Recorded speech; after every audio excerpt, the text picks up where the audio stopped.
This is the City of Southfield regular meeting of October 7th, 6 p.m. in the council chambers. Madam Clerk, can you please call the roll? Yes, thank you, Council President. Council President Banks, Present. Councilman Brightwell, Councilman Cruz is absent with notice. Councilwoman Haynes. Present. Councilman Hicks, Present. Councilwoman Hall, Here. and Council President Banks. Present. We have a quorum. If everyone could please rise for the Pledge of Allegiance. To the flag of the United States of America and to the republic for which it stands, one nation, under God, indivisible, with liberty and justice for all.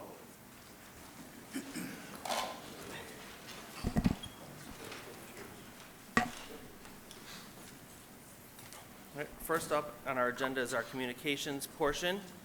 The Southfield City Council has established the following rules of procedure for all speakers. No speaker may make personal or impertinent attacks upon any officer, employee, or city council member or other elected official that is unrelated to the manner in which the officer, employee, or city council member or other elected official performs his or her duties. No person shall use abusive or threatening language towards any individual when addressing the city council. Any person who violates this section shall be directed by the presiding officer to be orderly and silent. If a person addressing the council refuses to become silent when so directed, such person may be deemed by the presiding officer to have committed a breach of the peace by disrupting and impeding the orderly conduct of the public meeting of the city council and may be ordered by the presiding officer to leave the meeting. If the person refuses to leave as directed, the presiding officer may direct any law enforcement officer who is present to escort the violator from the meeting.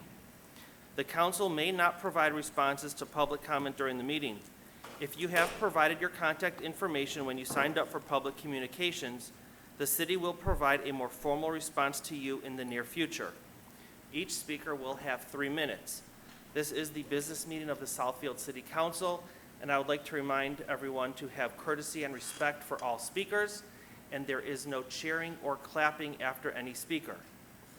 There are a number of speakers who have signed up for renters' rights.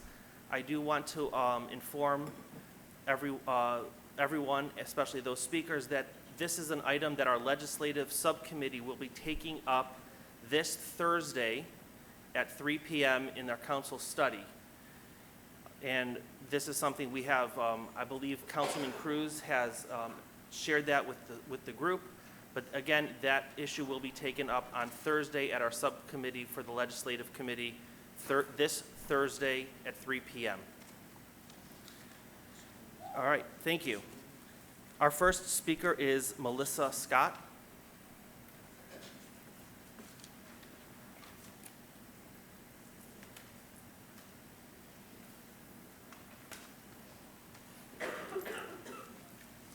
Hello, everyone.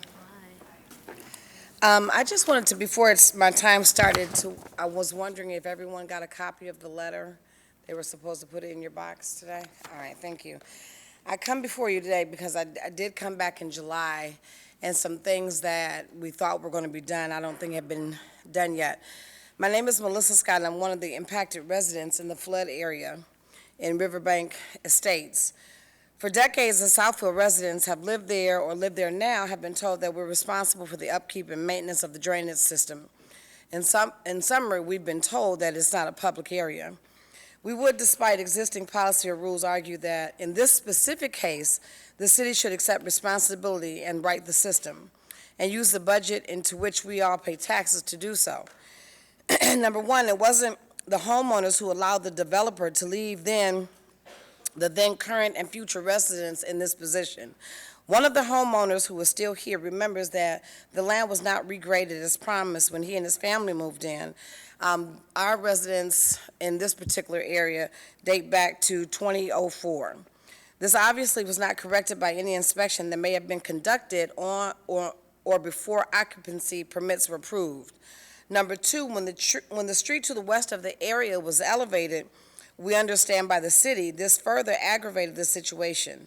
The city in response installed a French drainage system which has perforations in the piping, but we don't see any signs of root barriers that would have been concurrently installed. As a side note, a member of the company who does this type of work felt that the system was not in agreement with the code, meaning perhaps the size of the pipes and basins were not likely to handle the volume of water involved because the houses kept building, the neighborhood kept expanding. Having said all that, I know in larger cities where properties are back-to-back, alleyways may run between the backyards, but the alleyways are considered public property under which the city drainage system runs, therefore no problem. Here, there is no alleyway. So the drainage system is similarly installed, it's in the same location as like in Detroit, that is under the homeowner's rear yard property lines. In some locations, before a new buyer closes, the deed reflects that there's a homeowners associated with rules, and if there are other liabilities associated with the buy, this will be reflected in the deed of the document. I'm the newest one there, and there was nothing in my deed. There was no disclosure of any of this at all. I would note that this is not a simple residential drain problem, but one that encompasses an entire block. If you notice on the letter, the streets to the side of us were elevated, which means now all the water comes down. Of course, my house is right in the valley of all the water that's coming down. Then I found that there's no records. We can't find any records that say anything about this, and you told them to come out, and the engineer said that they would come out, but we haven't heard anything. Your time is up. Mm-hmm. Thank you. We'll respond after communications is over. You said you what? We will respond after communications is completed. Okay, so, but that's what you said the last time. No one ever said anything to us. We will respond. But, okay, so who do I expect a response from? If you stay here, once everyone is done speaking, we'll respond to you. Okay, all right. Thank you. Our next speaker is Keith Harris.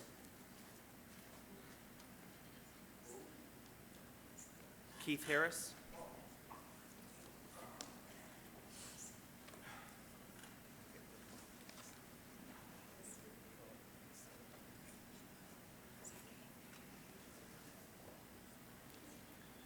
Well, I guess all of y'all know me, the troublemaker. I'm the John Lewis in the room. I get in good trouble. And this is good trouble behind you. Let me ask you one thing. Do any one of you know your job description? Other than you, Mr. Hicks, I know you do. But do any of y'all know your job description? You are elected to listen to the people. You are elected and put in that seat to hear us, not ignore us, not to make us promises. You know, Southfield has been preaching this high rent for a long time. There's a documentary just came out about the neighborhood nonprofit and the housing corruption that plagues this city. We have people who can't even, they get their Social Security check and 80% of it go towards rent. 60% of this city is starving. You do not even know, this is how disconnected you are, that the majority of this city is getting food from a pantry. How disconnected can you be? We elect you guys to know us.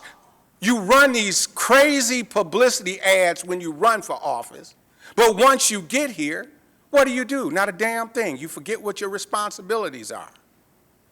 And those who are selected, you really disconnected. I feel sorry for my residents. I feel sorry for the people here, but I really feel sorry for y'all disconnection. I'm asking this council to wake up. The rent's too damn high. We need help.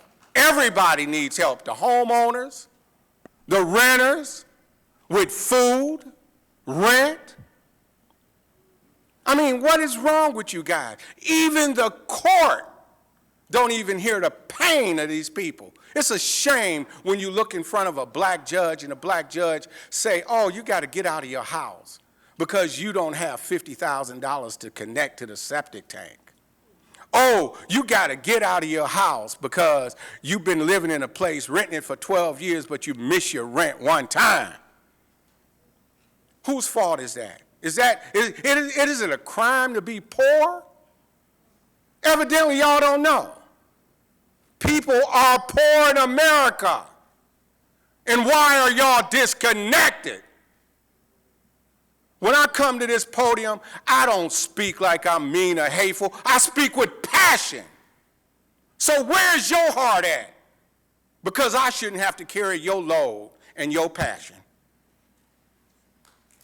Excuse me, there is no clapping or cheering allowed. Please be respectful for all speakers. Our next speaker is Stacy Jackson.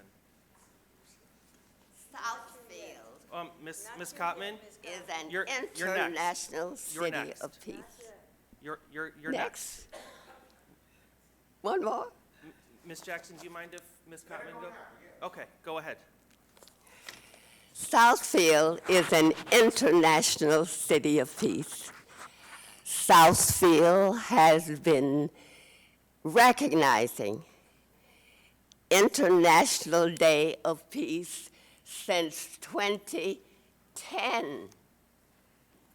I have chosen to use September 21st, 2016, and you have copies of that meeting.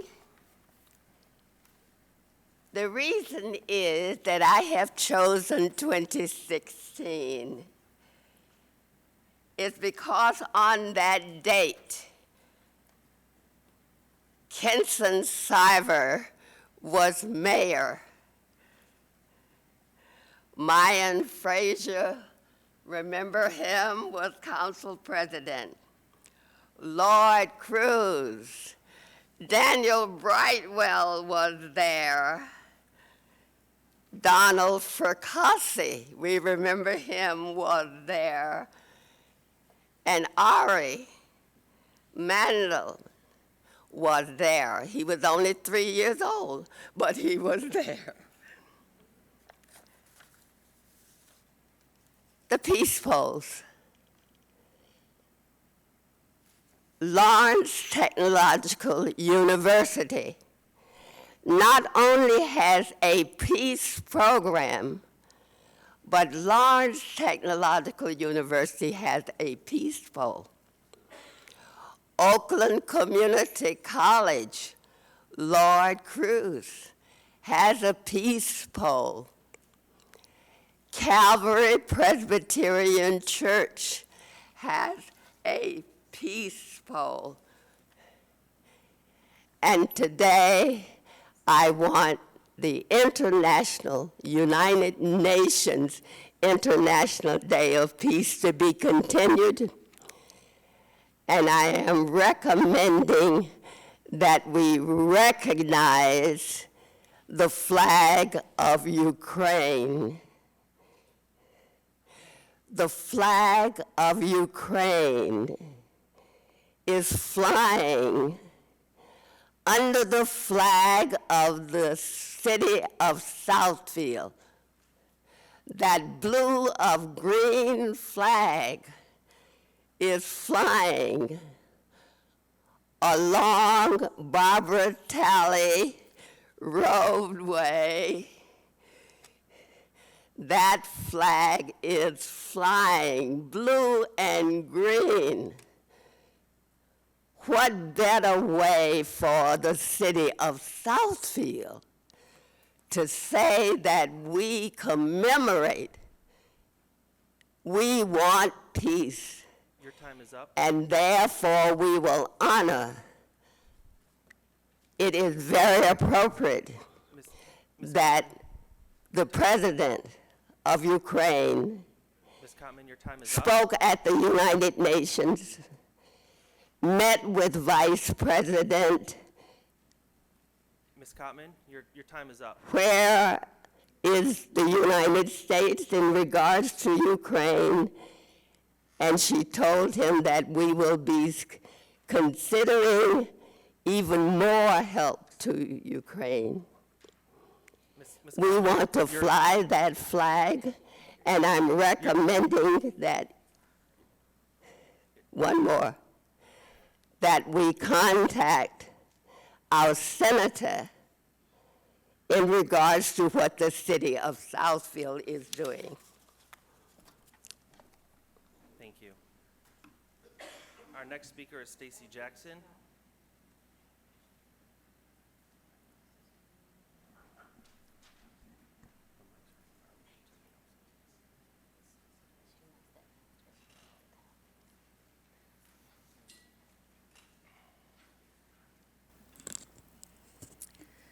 Good evening, Stacy Jackson, Southfield resident.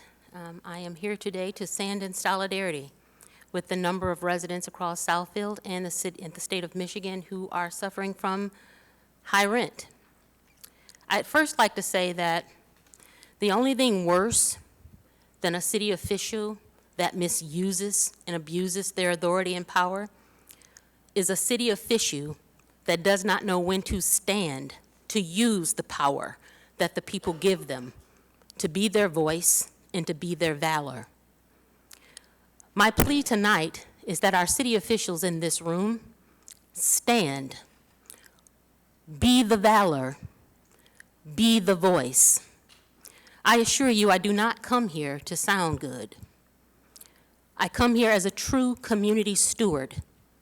It is my civic obligation and my moral conscience that brings me here, to use my voice, to inspire, encourage, and yes, when the time comes, roll up my sleeves to fight for justice for those in my community, across the city, and for those things impacting residents across the state of Michigan.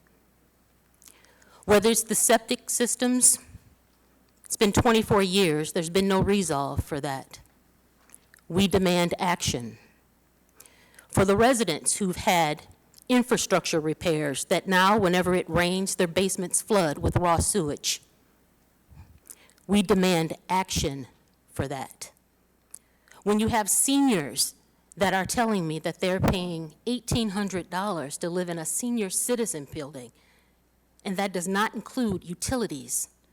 When you have seniors in your city who have to decide whether they pay the light bill or groceries, when you have seniors in your community that have to decide whether they pay the utilities or get much-needed medication that they need to sustain their life, we demand action. My plea is that you all stand, rise to the occasion, show your strength that the people elect you to have. Be the voice. Do not be a coward. And in this moment, coward does not mean yellow-bellied or spineless.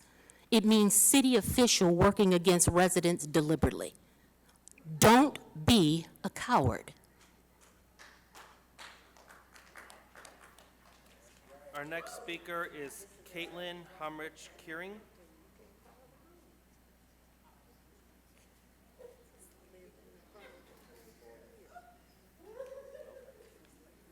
Again, I'd like to remind everyone that we like to ask for respect for all speakers, so if you could please, if you have conversations, please take it out into the hall. Thank you. Hello, I'm Caitlin Homrich-Nealing. I'm with the Southfield home team of We the People, and we're here asking for renters' rights. We were here a few months ago asking for renters' rights and didn't see any action. We've asked for meetings, and frankly, their lives are being ravaged by landlords and property management companies right here in Southfield. And there are policies that you all can do to address that. We have emailed you the policies. I've handed you the sheets up here a few months ago. The main one that we're hoping you pass is good cause eviction with the right to renew. And this team has been meeting with our elected officials at the city level and the state level for 1 year now. And we have yet to see any renters' rights get passed in the state of Michigan or in Southfield. And it is extremely tiring to have to meet with elected official after elected official and tell your story and ask for action and to see nothing happen. And so thank you to everybody who came out tonight and is brave enough to share your story. And I want you to know that we aren't going away. We are getting bigger as a team. We're getting organized. We know there's a big election this year, but there's another big one next year. And we expect to see action. Thanks. Thank you. Our next speaker is LaDonna Wyatt.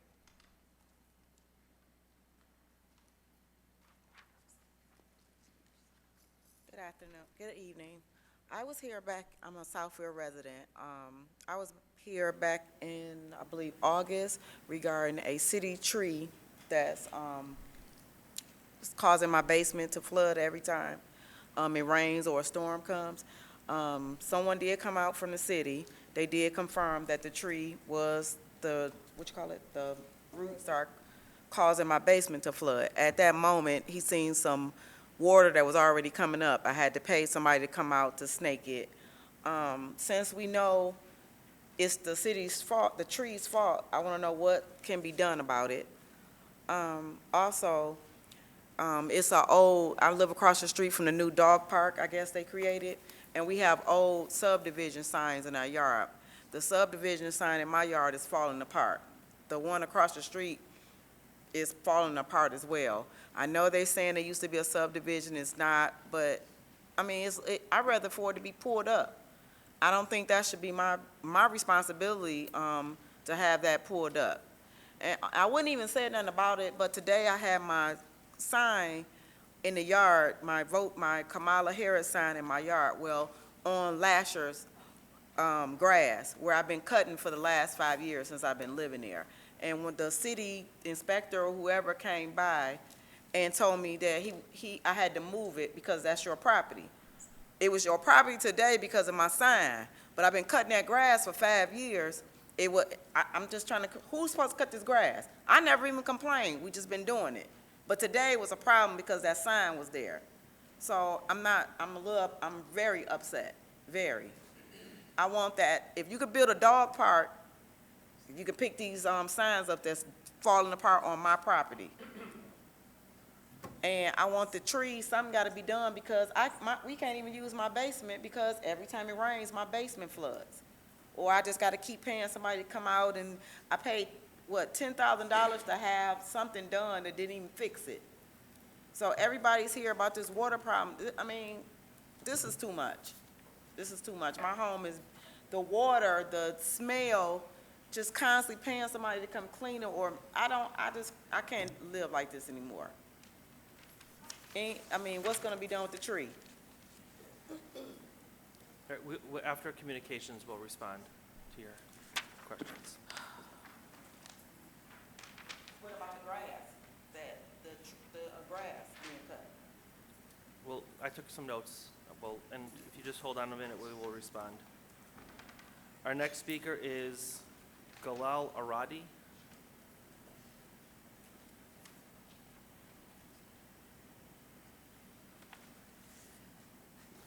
Hello, everyone. Thank you for the chance to appear today.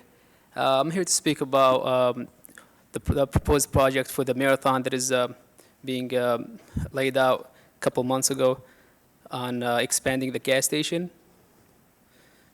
Is that the right time to speak about it, or? Are you a petitioner? I'm the tenant. Mr. Crow, is this one of our items later on? Yes, but we don't have a public hearing tonight. You could come back under the public hearing, which is scheduled at the end of the month. If he wants to talk about that specific item.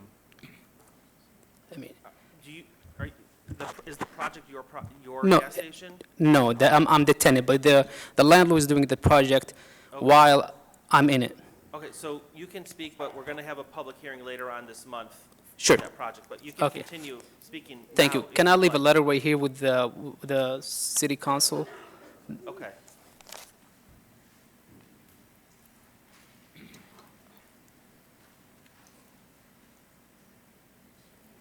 All right. Our next speaker is Nora Williams.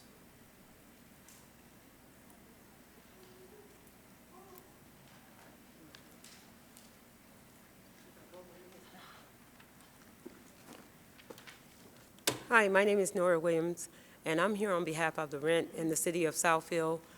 I find it's no resources, it's no help here for us. And the rent is just really financially killing some of us. When we speak out about the problems that are going on in our homes, we are given a non-renewal, or we're given, you should just simply move. If you're not happy here, just move. And I'm not understanding, if they hold us accountable for paying our rent, I paid my rent for 12 years straight, no problem. For once in my life, I had a problem. I had to call the mayor's office. I've spoken to several people, and still no help. And I think it's really wrong when you worked all your life, and I'm a little emotional about this, and you've worked all your life, and you have to still pack up, and you still have to move. And I think it's unfair, because when you go and you speak out, it's no help here. Where's the help? Where? I have been through so much till I'm just ready at the end of to move somewhere else. Because it's almost paying $2,000 a month, plus your lights, your gas, your water, your parking space. It has to be something. And we can't speak. We can't voice our opinion. There's no help here.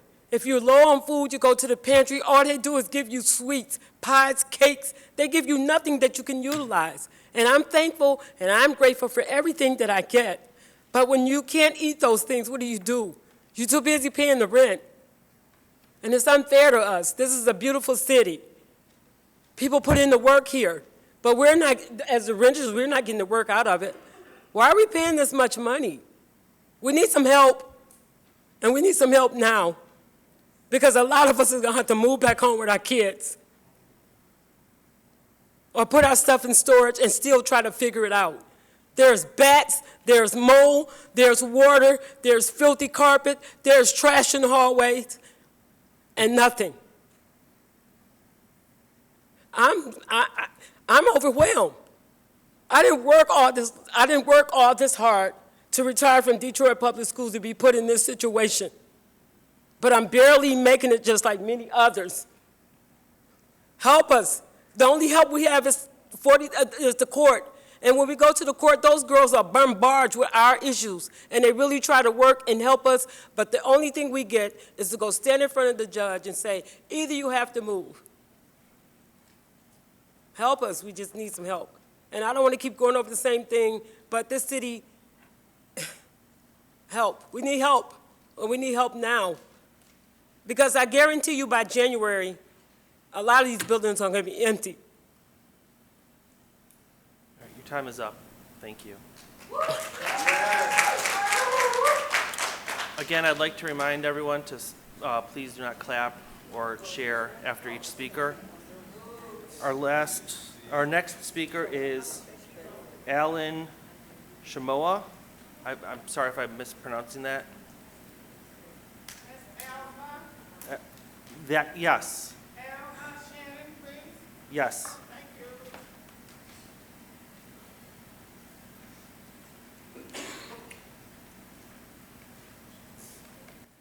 Hello, my name is Alma Shannon. I'm at 21755 Beach Road, Southfield. First of all, I want to give you a little tidbit. I'm having problems in my home with my floors buckled and cracked, so I called FEMA. And I got to run around with them. They told me they don't do floors. I called my insurance. They don't do floors. I done been up and down from Pontiac back this way, Detroit. I done been everywhere trying to get help. All they want to do is give me a loan. I can't afford a loan on a fixed income. I am 74 years old. My income is fixed. That's mean no more or no less. And I can't get help. I went to try to find, they told me, said, Ms. Shannon, well, just go find you somewhere to stay. Then I go to find somewhere to stay. They want $1,700 a month, plus light, gas, and water, plus they want to monitor you going in and out of the house. Then they want to leave half of this stuff in the house. I told her, you can't do that.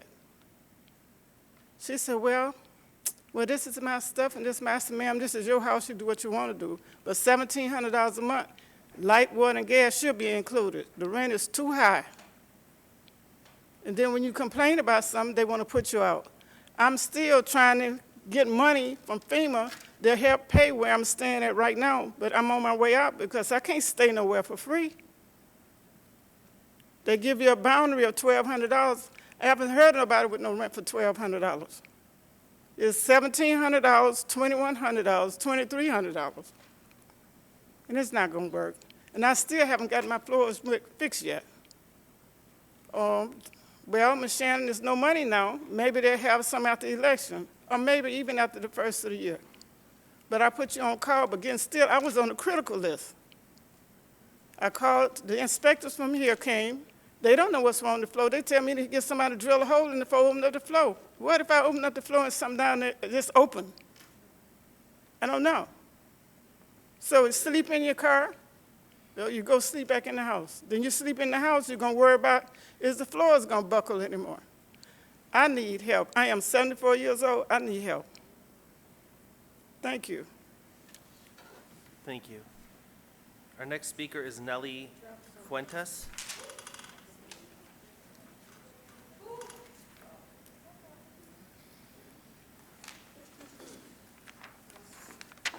Thank you. Good afternoon. My name is Nelly Fuentes, and I am a resident of Michigan. The first thing I'd like to say is that we cannot hear you. If y'all can fix your mics, that would be really great, because when there's going to be time for y'all to discuss, we won't be able to hear you back there.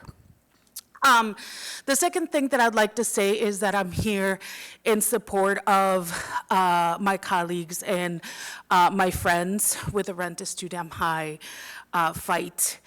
I am here as an undocumented immigrant in Michigan. Undocumented immigrants, we are not considered Michigan residents, even though we pay taxes to the state of Michigan and we pay taxes to the city of Southfield. Those taxes are paid every year, and even though that is the case, we are completely left behind when it comes to housing.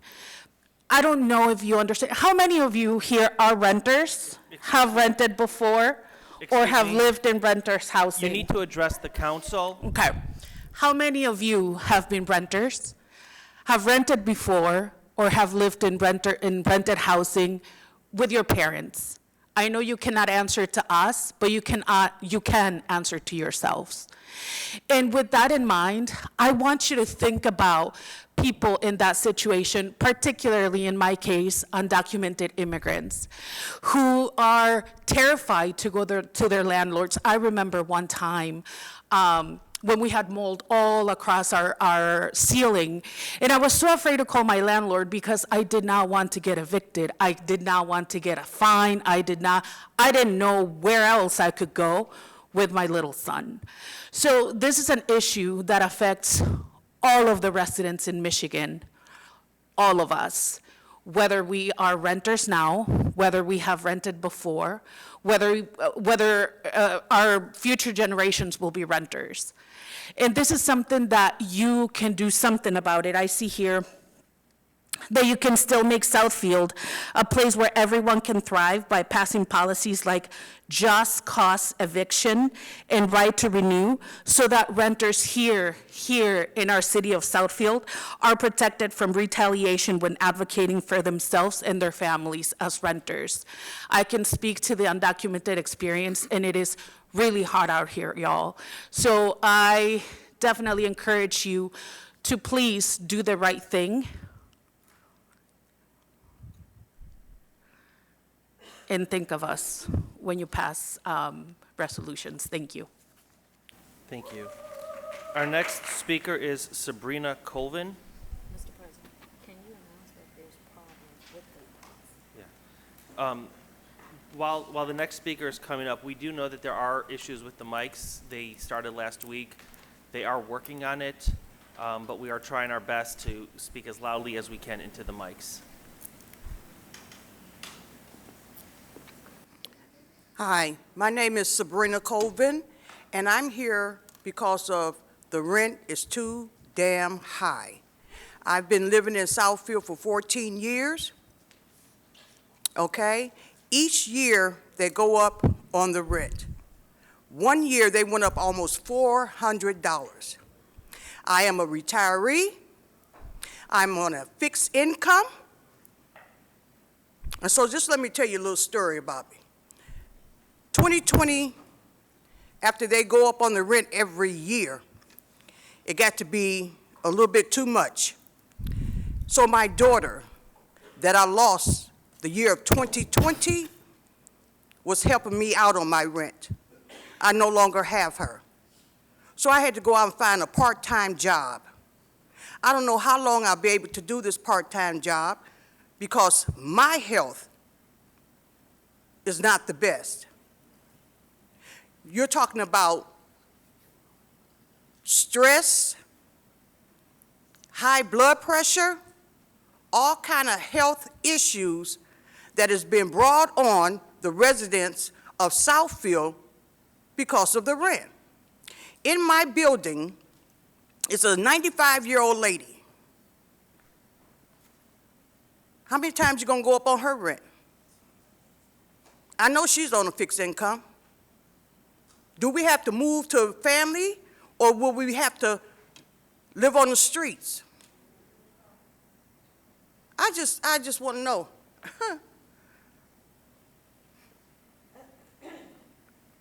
How many of you own the apartments, the apartment buildings? That's the word.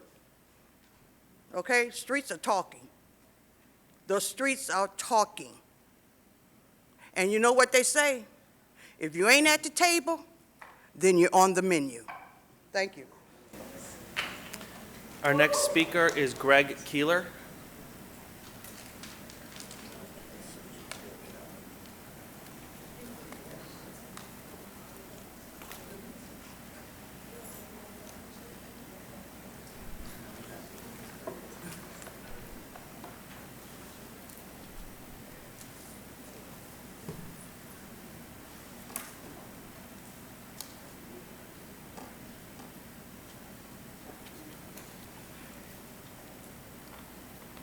You can start. You can start. I'm watching the time. You can start. I got a question from last week. I want a little bit of clarity so I can understand what. So as you heard so eloquently from most of the speakers, that they are on fixed incomes. Last week you were talking about the matching $250,000 grant. During the whole time, even when there was a 20-minute work salary, seniors weren't mentioned in being used for that money or being spent on. Mr. Brightwell talked about structure being built and then knocked down, that didn't make any sense of wasting the money. What I can't understand, if they're on fixed income, how come you don't have classes for them free so that the seniors can get out and socialize and do something? Because that money was to pay for instructors. So if it's going to pay for instructors, thereby the classes should be able to be free for them to get out and socialize after COVID. But that doesn't seem to be part of your conversation. Your conversation seems to be more on let's waste the money as opposed to losing the money. Not doing anything for the residents or the seniors in South. That doesn't, to me, make any sense. It's been a year and a half. Have you spoke to COSA? And people are being in meetings with COSA and they're not talking to them. Seniors come here to meetings and you do not tell them to go to COSA, and for whatever reason. 1 minute. Okay. Whatever reason, you say go to speak to COSA, but COSA does speak to you. So if they're speaking straight to you, why do they need to go to COSA? Why isn't the problem fixed? Why are people spending above their means to go to be able to socialize? Why haven't you spoke to AARP? Why haven't you spoke to COSA within a year and a half? Why haven't they had any input? They sat here and said at the lecture, oh, we'll talk to them sometime later once OHM gets in on it. Why? It's been a year and a half. Why weren't they given the grant so they can see what the grant was for, so they can ask questions of you? Dan, Mr. Brightwell, please vote your conscience next time. You thought it was unworthy to build a structure to be knocked down and waste the money? I am in total agreement with you. It took 1 year and a half and you ain't spoke to them. That makes absolutely, positively no sense. Why isn't any of this money being spent on seniors? Maybe you don't care about it. Because it should be spent on. And they should be able to come here burden-free without having to choose between their rent and coming to a class. Your time is up. Structure should be paid for. That is part of the 4 parts of that grant funding. If y'all Your time is up. read it or ever see it. Our next speaker is Evangeline Binder. Did I pronounce that correctly? What's? Okay. Miles Rubin.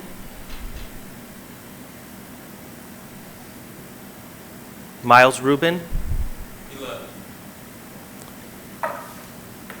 Yvonne Navarrete.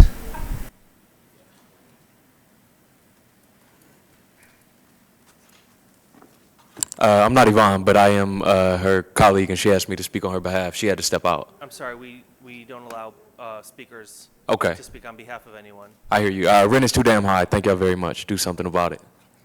Thank you. Marita Kai.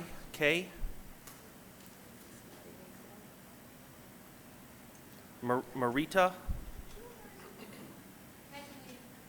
All right. Pamela Gerald. Who did you call? Pamela Gerald. Yeah,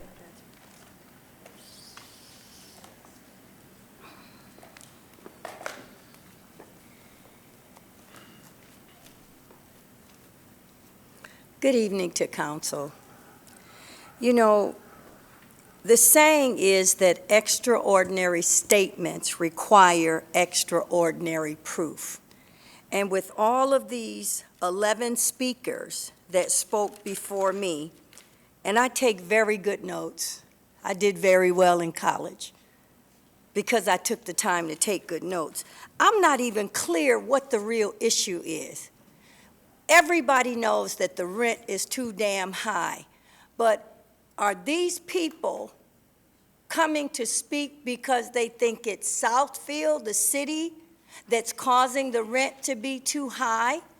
Or are they looking to find out who the property owners are, to picket to the property owners, to tell the property owners that the rent is too damn high? I lived in an apartment in the city of Southfield from 1984 to 2013. And I can tell you what I observed over the years. Some people did not keep their apartments clean. Some people put trash out in the hallway. Some of us had roaches because of people living next door. I'm not saying that that's the case for any of the people in here. But what I'm saying is your rent is usually based on what the taxes are. The rent is based on whether or not you pay your water bill. I remember living in an apartment and all we paid was electric. When people started running the water bill up, then we had to pay it. And then we had to pay our own consumer bill. Your cost is associated with some of what the neighbors do. Now, I want to know how many people in this audience, and I'm not going to turn around because I'm talking to the council, actually live in the city. Before you come to picket and protest and do your thing, try to get more information. And I'm speaking for me, and for 43 years in this city, I have always spoke for me. And I have spoke for the residents that have given me permission to come to this podium and speak for them. And two of the people that's in this audience, when they first moved to Southfield, they sought me out because they watched the council meetings and they know that I have a reputation in this city for getting things done. I'm not motivated by running for council. I don't use this podium. Pause for 1 minute, please. Now, I gave you courtesy. Ms. Shut up and Gerald. give me some courtesy. Please give the speaker some, the respect that we give all our speakers. If you have comments, please take them out into the hallway as it's disturbing the council. Thank you. It stopped at about 13. You have time. Go ahead. Thank you, sir. So as I was saying, I have never came to this podium for pomp and circumstance because I'm thinking about running for council or would be a council candidate. I have no reason to come up here and speak for a lot of what I speak about. But I do because people come to me and they ask me. And for 42 years, the people have made me relevant. Your time is up. Thank you. That ends our communications. And No, you forgot to call my husband. He was on the list. he did not sign up. Yes, he did. I'm sorry. I don't have his name. Yes, he did. We're going to end communications right now. I'm sorry. I'd like to ask our Public Works Director, Mr.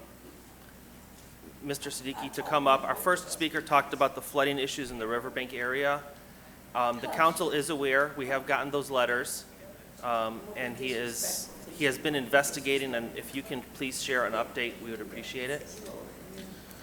But before, I'd like, again, please, if there's comments and conversation, please take that out to the hall. Yeah, good evening, Council. So regarding the Riverbank Can you speak up? properties, sorry.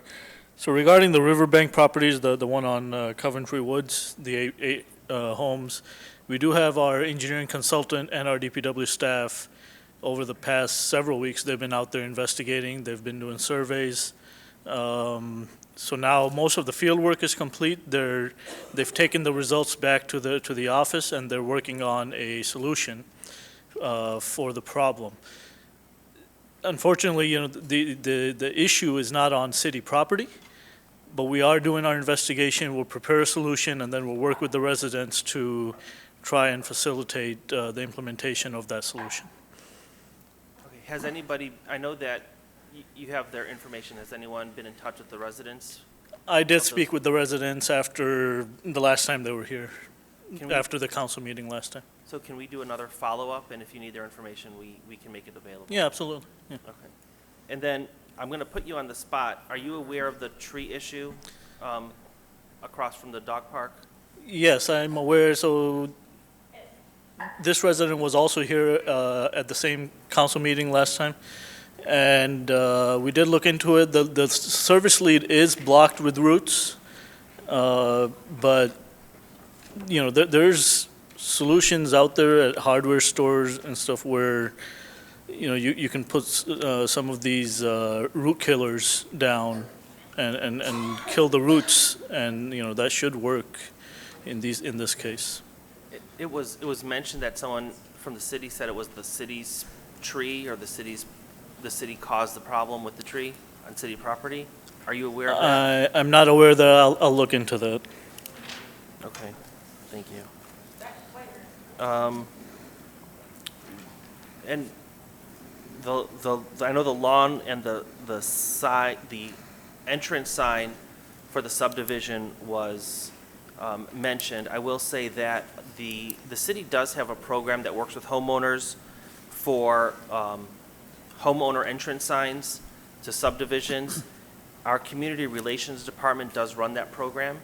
You can reach out to them at 248-796-5130. I already did. He told me that they don't do Okay. We will follow up with him as well, and then we will talk with code enforcement about the grass sign right-of-way issue and figure out what is going on. I have your address here, and we'll have someone get back to you as well. Why they never cut the grass in 5 years? So we will have someone get back to you. All right, thank you. Thank you. Abdul. Is There's, there any way there, that we can get a time when we will be, because he's talking about what I was you talking can, about. Is there any you way can that we talk, get some kind of time? excuse, he will be in touch with you, and after this evening, you can meet him in the hall, and he can give you a timeline if he has one available. There was some comments made about people needing food assistance and rent assistance and just things in general. We do have a Southfield Human Services Department that is available to help residents with whatever they can. Between 8 and 5 p.m., they can be reached here in the front of City Hall in the Information Center, or you can call them at 248-796-4540. Again, that's 248-796-4540. And last week, I made the announcement that if you need to sign up, if you do need help around the holidays, the Southfield Goodfellows is now accepting applications until next week. And please fill out an application or give one to a friend or neighbor if you know they need additional help. We also have in our information booth with Human Services, they do have non-perishable food available for those who need as well. And if you talk to Ms. Rhonda Terry, who runs the center, she will help you accordingly. There was a comment made about COSA. Last week we did approve a design engineering firm to work with COSA and our Parks and Rec Department and Senior Services to create and design a space for our seniors here at the campus. So hopefully those who are part of COSA and the Senior Center, as well as Parks and Rec, will be given a chance for input into how they want some of that space and area designed. We had a lot of speakers about the rentals, and I just want to again mention that this week on, excuse me, the talking in the back, if you can take it outside, we'd appreciate it.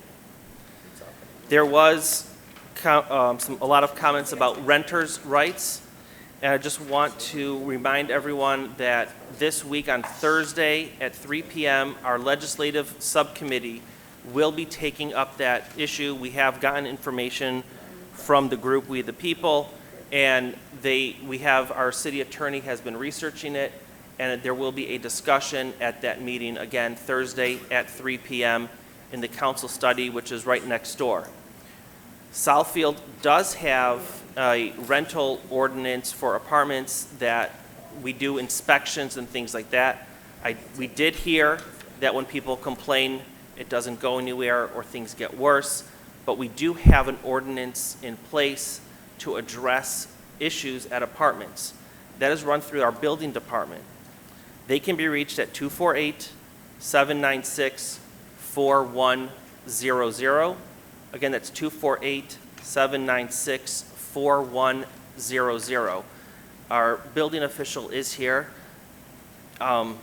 If you have anything to add about the apartment inspection ordinance, and again, we did hear that from the residents that sometimes it just does not go anywhere, but if you can add anything, we'd appreciate it.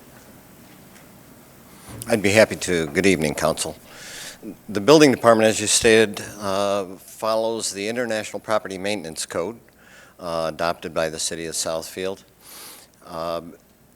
In our program, we inspect everything from single-family homes to multiple-family facilities, apartments.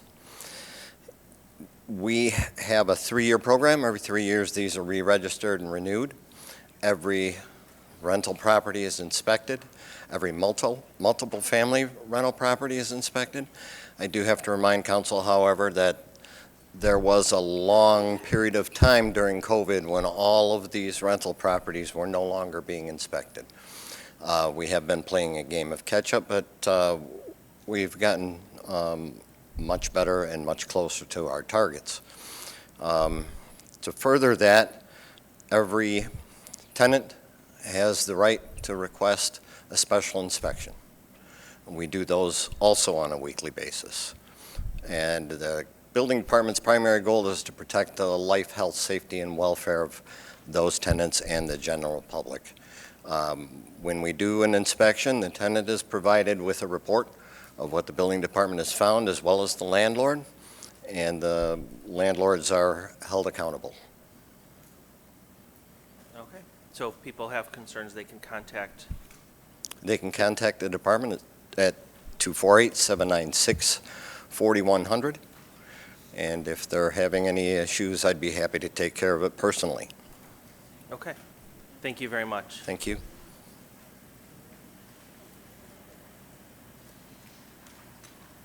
Okay. And we will make sure that someone from the city staff gets back to the people that we said we would get back to regarding some of the specific issues. Unfortunately, we don't always have the answers ready on hand. That takes us, council, to our consent agenda, and we have 2 items. The consent agenda are items that are considered routine, non-controversial, or have previously been discussed.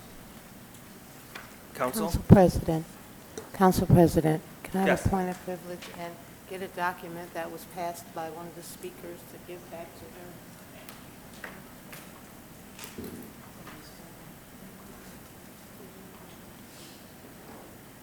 You talking about this? Okay. All right, council? They're raising their hand, I don't know. We didn't. You Oh, I want to didn't recognize, wish I you don't well. know. Do you want to recognize them? Or? I'll recognize her. Okay.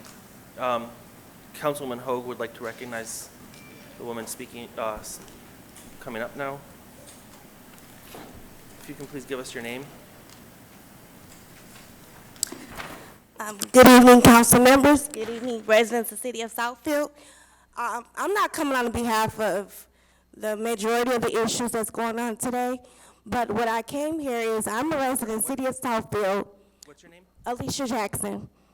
Okay, and I stay on a major intersection between Greenfield and Southfield Road, Mount Vernon Street. When I tell you the drivers on that street drive like bats out of hell on a residential street. There is a speedometer sign there, but it's no purpose because people are doing like 60 miles an hour on a residential street. I've contacted Southfield Police Department before to have somebody probably come out, be behind the school, or be behind the churches, or be behind the stop signs to give these folks tickets. It's ridiculous. Every single day, they are speeding down the street. It's kids on the street. I'm pretty sure it's mentally challenged kids on the street, deaf kids on the street, and small animals. But it's ridiculous of this speeding. Now, if you go past 10 Mile in a residential area, there's speed bumps. I believe it's on Southwood. Why can't it be a speed bump on a majority major street on a residence in the city of Southfield? Thank you. We do know that there is an issue of speeding throughout the entire city.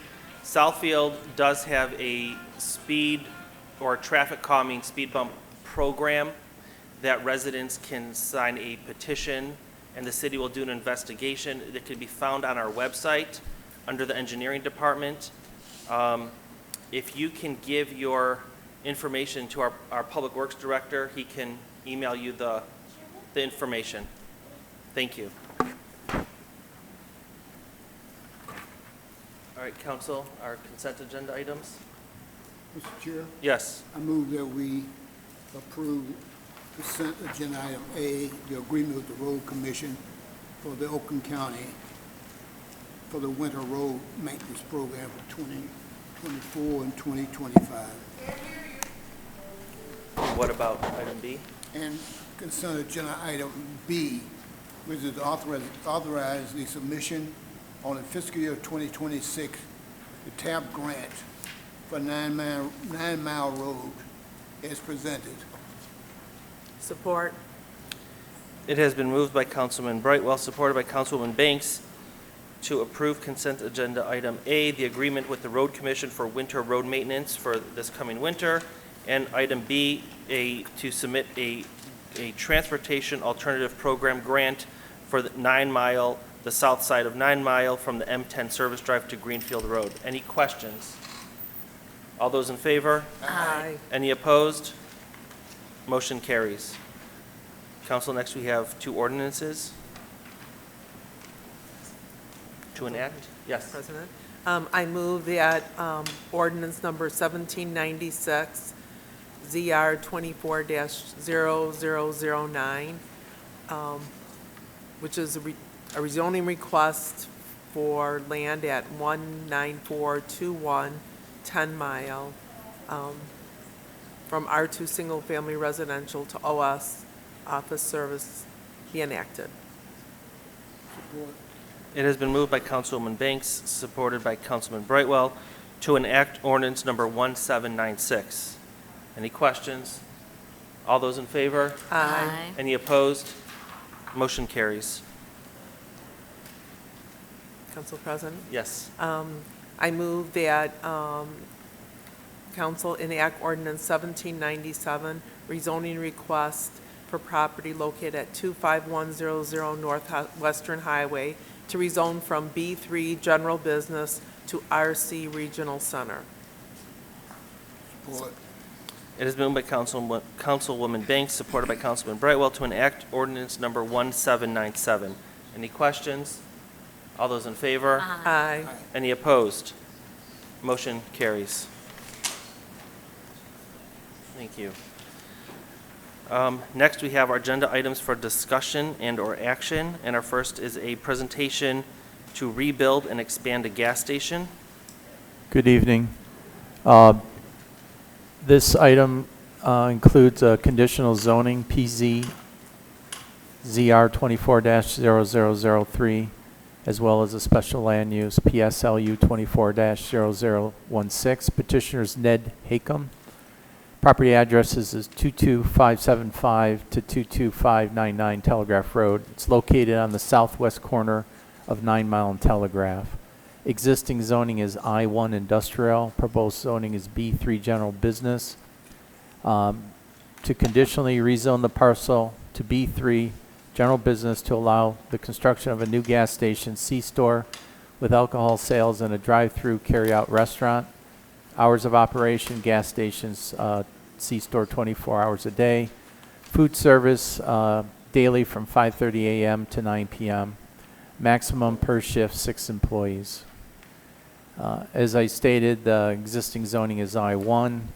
The future land use calls for Southfield Technological Corridor.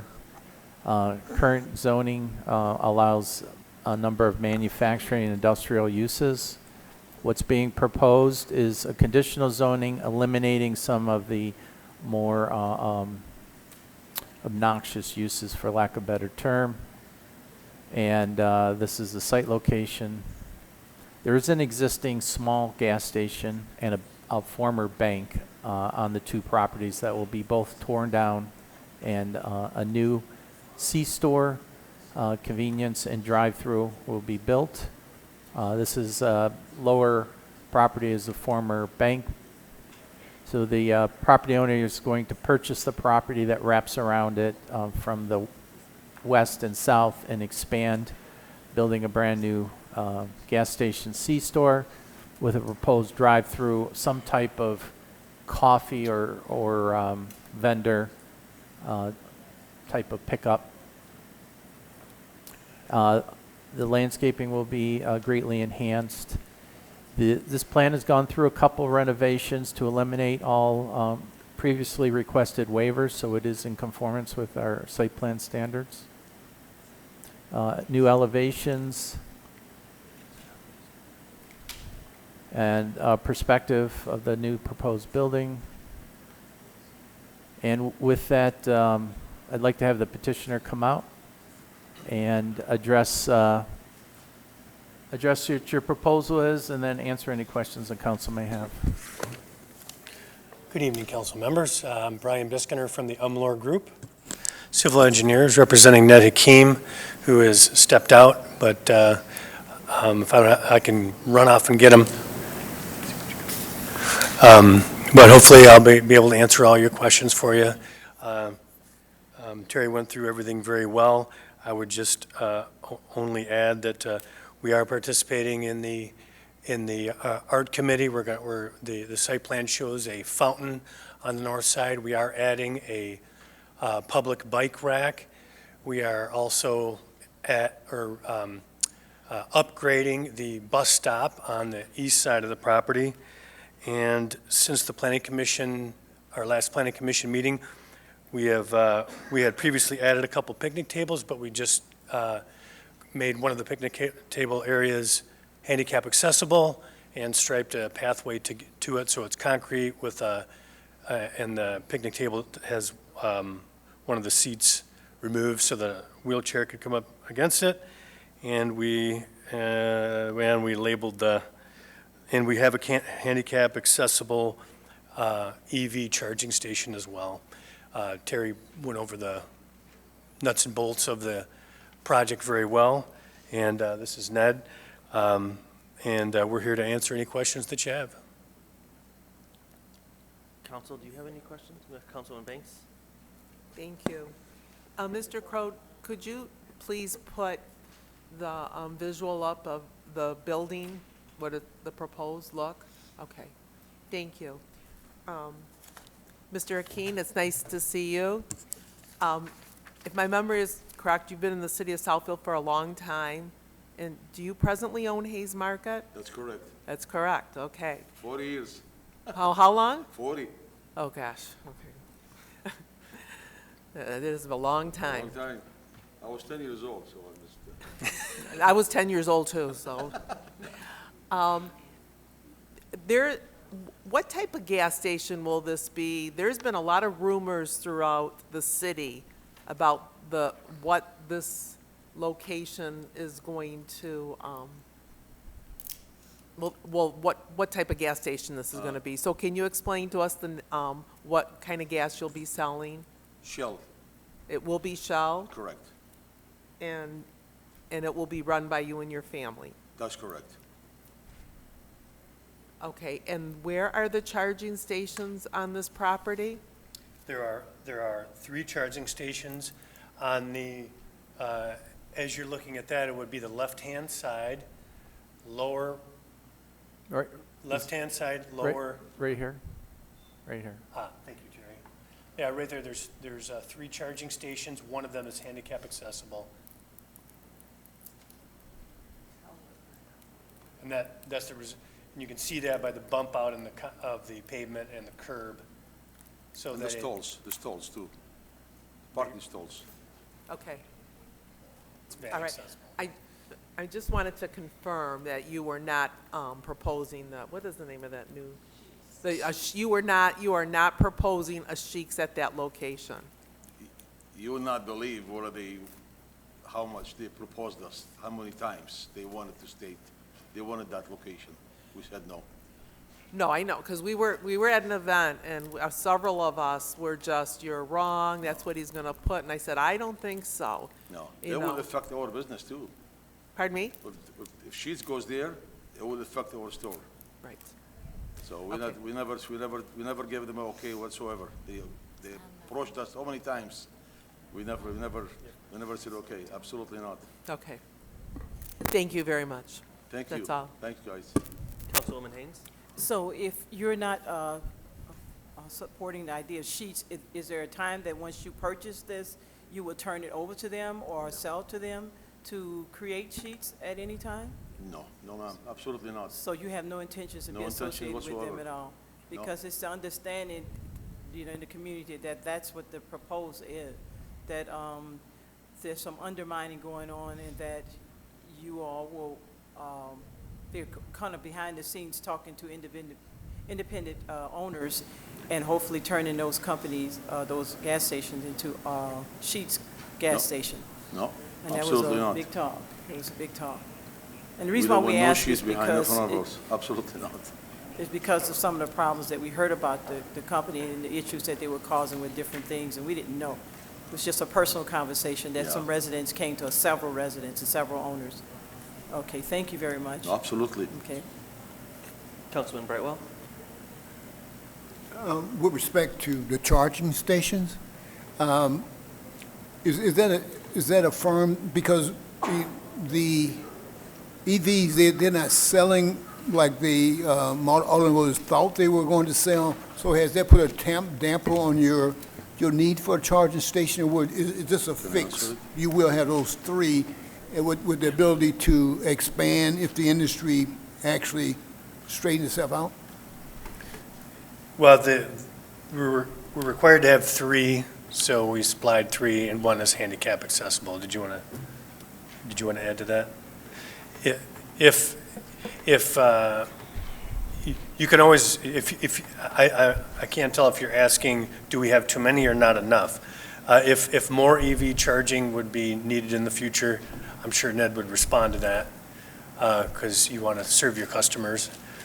Was that your question, if we have an ability to add more? Yeah, because the industry is not responding, like automotives, they sort of scale back their bill of EVs. So your three given your market study and analysis, is three enough at this point in time? It is enough at this time, and there's going to be fluctuations in the EV market in the short term.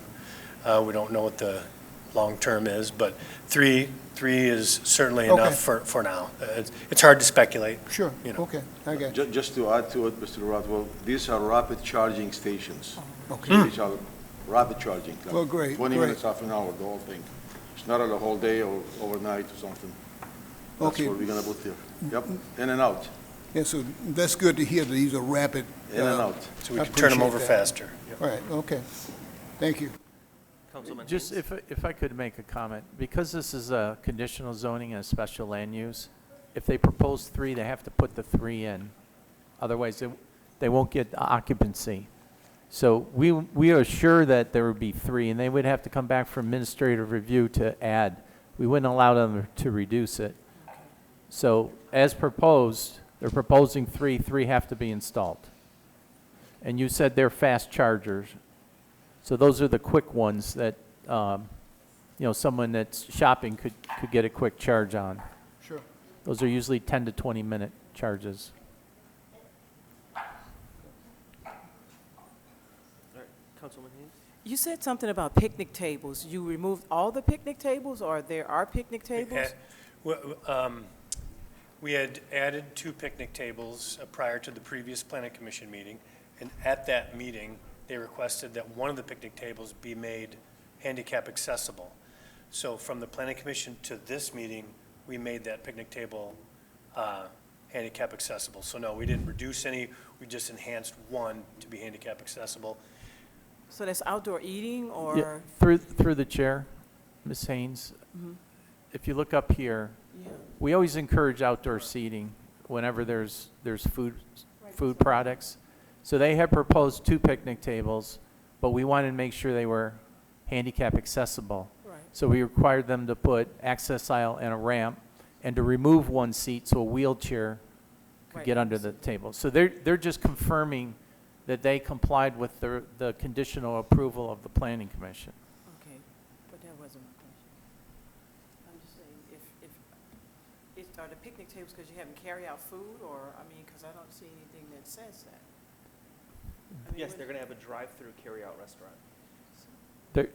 They're a C-store, and they're going to have a drive-out, carry-out. They haven't identified whether that's going to be a coffee or a sandwich shop at this point, but we always try to encourage outdoor seating whenever food products are provided. Someone wants to have a coffee and sit out there, they might walk to the store, grab a coffee, and sit out there on their lunchtime.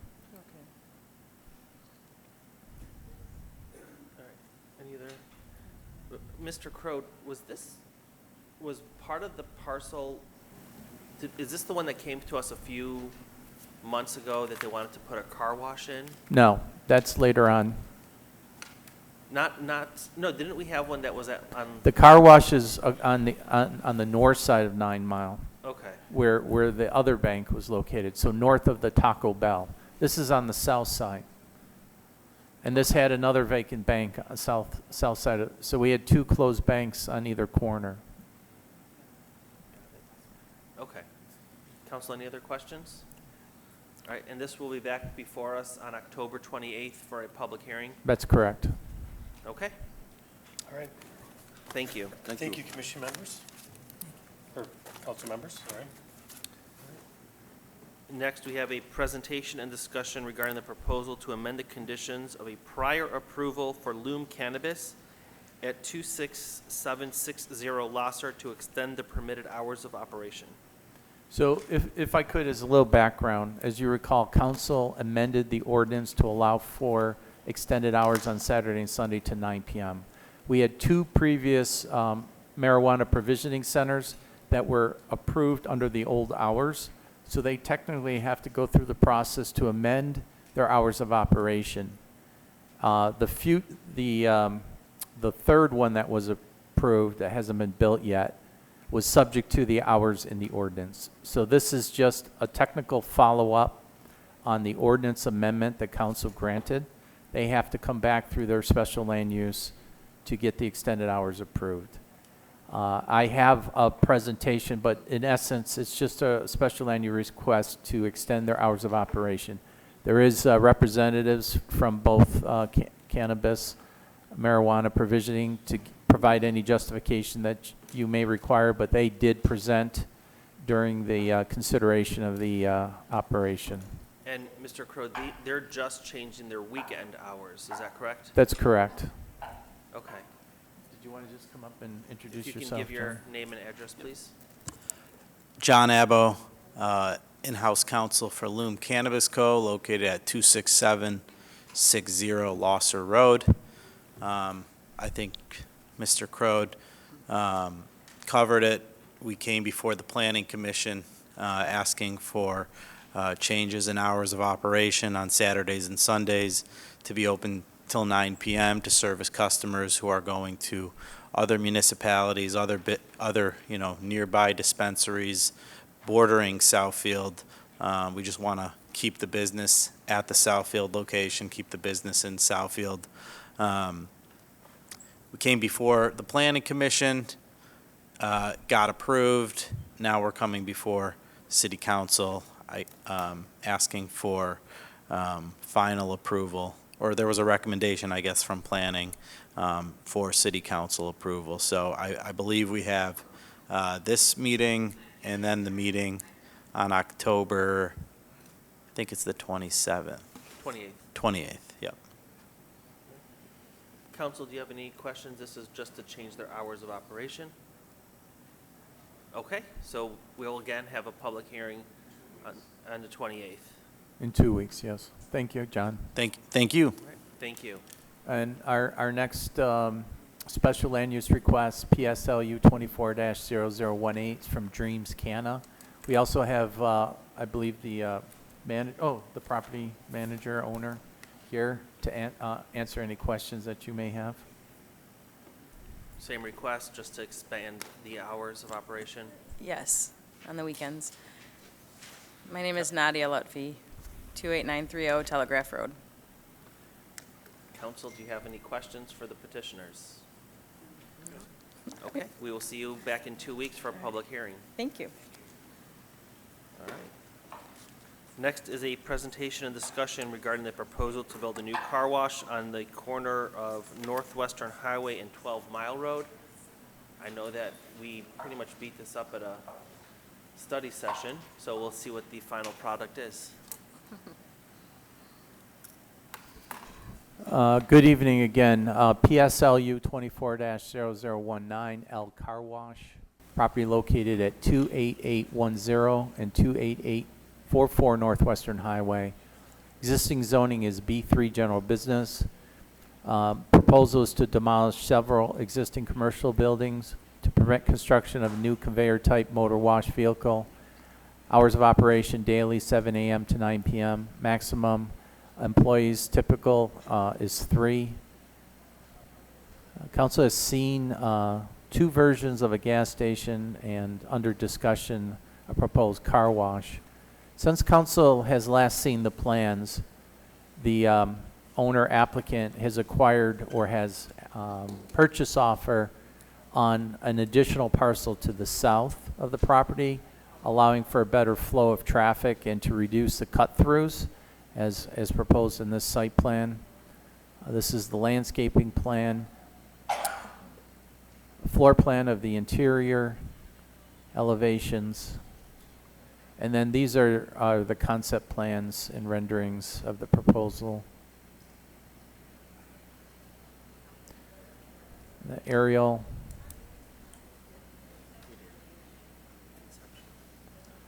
And then at grade level on Northwestern and 12. So with that, the petitioner's here. You want to just, again, introduce yourself to the council, a little bit of what your project, some of the bigger items that you guys have been working on as far as the district, and council may ask you some questions.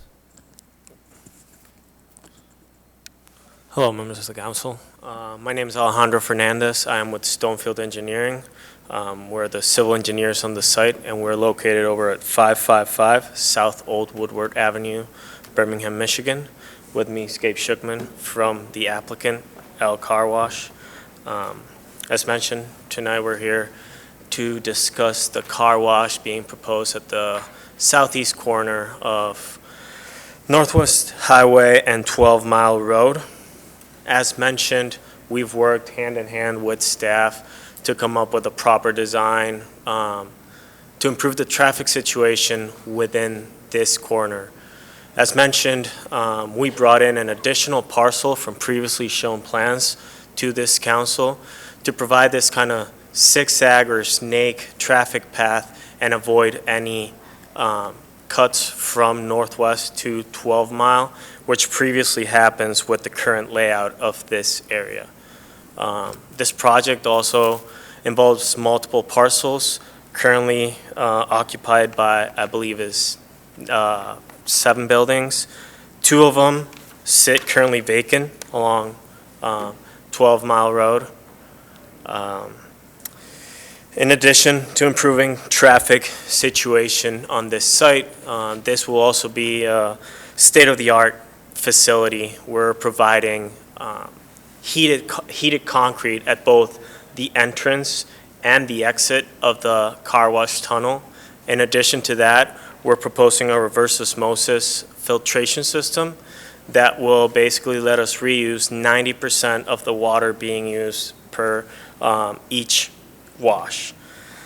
On top of that, we're also beautifying the site as shown in this landscaping plan by bringing in around 39 trees and upwards of 200 shrubs, perennials, and grasses, adding around 11,000 square feet of new green space to this site, and basically bringing a multitude of parcels that are disconnected into just one harmonious development that will, make this important intersection within the city of Southfield just better overwise regarding traffic, pedestrian, and overall circulation.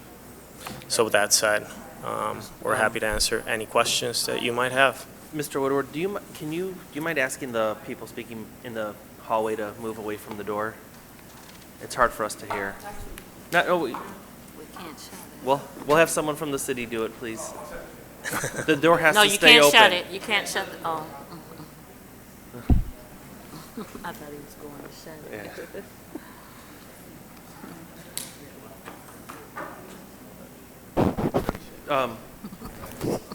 Mr. Woodward, you have to leave the door open, please.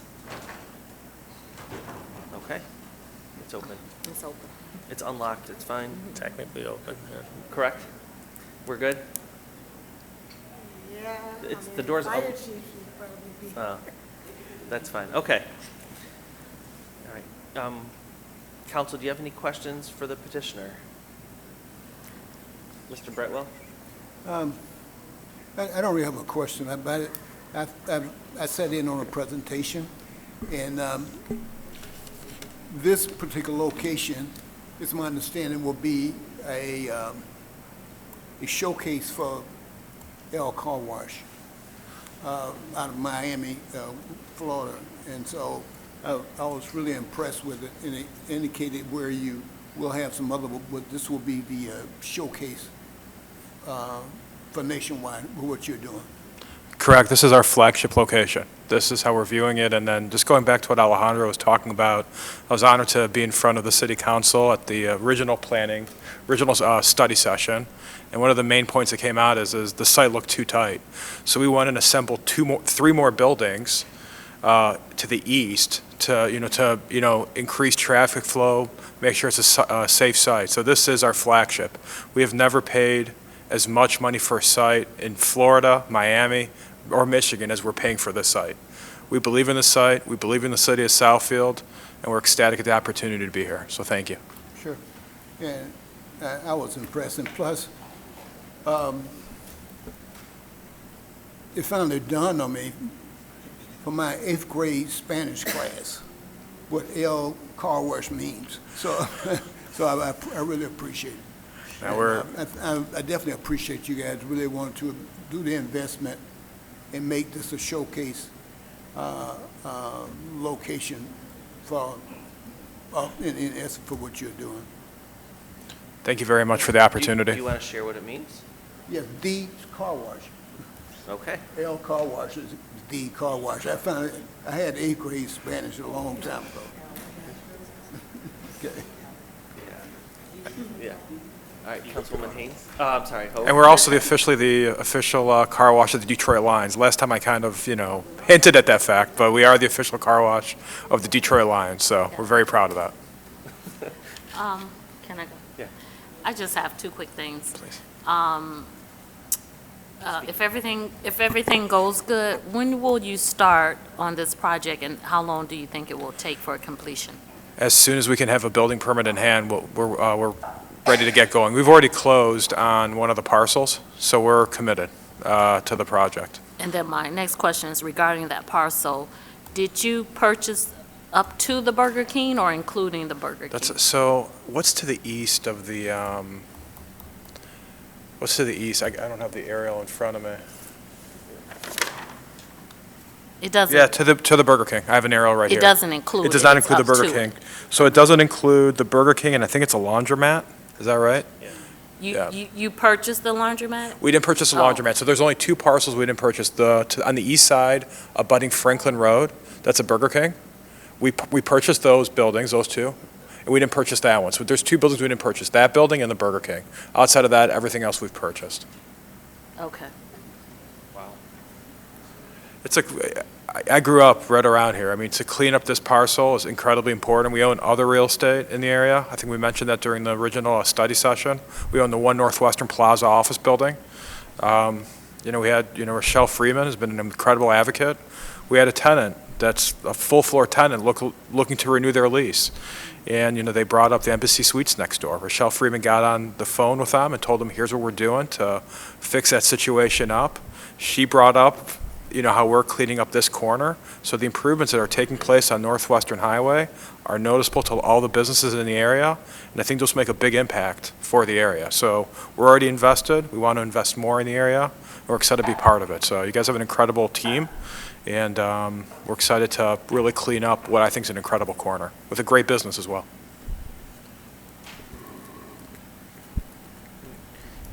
You just recently opened up a location in Brighton.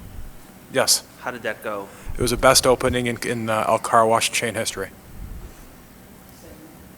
Same name. All right, Council, any other questions? Mr. Mayor? Hello again. I'm very pleased with the improvements you've made, and I was impressed with what you presented last time. So this is even better. And it's an important corner, and I'll remind the council that originally, before the car wash proposal came along, it was going to be a gas station, another gas station. So very pleased about your plans. I did have one question, and that is when it was going to be a gas station, for the public art requirement, the Art Commission had approved a very nice piece by a local sculptor named Lois Teicher. Of course, that is your prerogative, but I was wondering, have you considered that, or? Great. We plan to move forward with it. We got back with Lois Teicher. After the last planning commission meeting, so we got back in touch, and there was 3 different color schemes for the sculpture. It was either blue or a red, and so we're getting back in touch to finalize it. But to answer the question, in short, we're 100% planning on proceeding with it. All right, wonderful. Thank you. Thank you. I know Councilman Hicks and I are, we get our car washes probably every day. All right. So Southfield's going to have some very clean cars. With all Cleanest the car cars in the washes that are country. coming up, so. Sorry? Yeah. All right, so, but again, we will see you back in 2 weeks. And this, is this yes, Mr. Crowder? Yeah, 2 weeks for a public hearing. I do want to emphasize again that there's current cut-through traffic problems at the FedEx. And that was one of the big issues we brought up from the beginning. And now, someone in theory still could do that, but they have to go this serpentine way through the entire complex. So I appreciate the fact that they purchased the additional property, they addressed that cut-through issue, and I think consolidating all these vacant and underdeveloped properties into one unified site will greatly enhance that corridor, both corridors, Northwestern and 12 Mile. The 28th. It's 3 weeks. 3 weeks, okay. Yeah. Okay. Public hearing's on the 28th, correct? That's correct. Okay. We'll be here whenever you tell us to be here, so. They're just saying 3 weeks, so it's. Okay. Did I say 3 weeks? You said 2, it's really 3. Okay, the 28th, yes. That's why I always stick with the date, it's not easier. All right, it's 28th. 28th. We'll see you back. We'll be back here on the 28th, and thank you again for the opportunity to be doing business here. We really appreciate it. Okay, Thank you so much. thank you. All right, we're now up to the council portion. And we will start with Councilwoman Hoag. I think I just want to acknowledge today being a year from last October 7th, when unfortunately the tragedy, it's the speakers, everyone. So I just wanted to acknowledge that was unjustified and unprovoked attack on Israel, and I just want to reiterate at least my personal opinions that we all pray for peace in that area and soon for all involved. Secondly, and I'm sure the others will talk about it, but some of us had the opportunity to participate with our Grand Fire Department on last Friday to do some field operations where we put out fire, and it was a great experience, and it just really solidified at least my belief in our fire department and the work that they do. And we will have a personal thank you to the fire department and our chief and those from the fire department that gave up their own vacation, personal day to be with us, along with other fire departments across Oakland County. And I think that's it. Thank you. All right, thank you. Councilman Hicks? Yes, thank you. I'm still tired. So I really appreciate, my older brother was a firefighter, so I never really acknowledged how much he did on his day-to-day. All I know is I have a renewed appreciation for all that our firefighters do, and I'm thankful for the opportunity to participate. Sitting up here on this podium is a difficult task. I want the community to realize that we at this table are empathetic and sympathetic to the needs of our constituents. I had the pleasure last week of also sitting down with many of the folks who came and spoke this evening, and I explained to them where the city hands aren't tied, but we don't have the authority to force landlords to do certain things. I do appreciate the explanation by those who I sat with of things that they're asking of council, and I did suggest that those items get brought to the legislative committee for discussion and consideration. But what I don't want you all to feel by many of us not responding during public comment, that we are unsympathetic to the needs of the constituent. Thank you. Thank you. Councilwoman Banks? Thank you. To some of the people that spoke during the public comment portion, I'd also like to remind everyone that we have many churches in Southfield that have, I believe it's called like food pantries, where you can drive up and they will provide, give you a box or a basket of food. And just thinking of several of the churches in the area, I mean, you can go probably Monday through Friday to 5 different churches here in Southfield. And from what I understand, there's a lot of fresh produce and all different types of food to help and assist with those who may need the assistance. Also, yesterday we had a very, very successful domestic violence walk here in the city of Southfield. The speakers were heartwarming. I believe it's the largest crowd we've ever had. And today I proudly walked around the city of Southfield with my shirt on, and I was stopped by 5 people asking, "Were you at that walk? Wasn't it wonderful?" So I proudly wear that shirt wherever I go, and people are always asking about the walk, how can they participate, and it is growing every single year. Also, on October 19th, Boo Bash will be here in the Southfield Pavilion. It will be from 1 to 4 for those who want to come out. I believe there is a small charge. And then also on October 20th, there will be a trunk and treat event sponsored by the Southfield Police Department in the pavilion.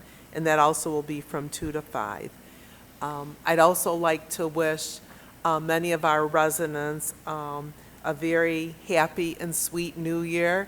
I know last week was the New Year and their holiday season, and may the upcoming year bring good health and happiness to you and your family. Thank you. Thank you. Councilwoman Haynes? Okay.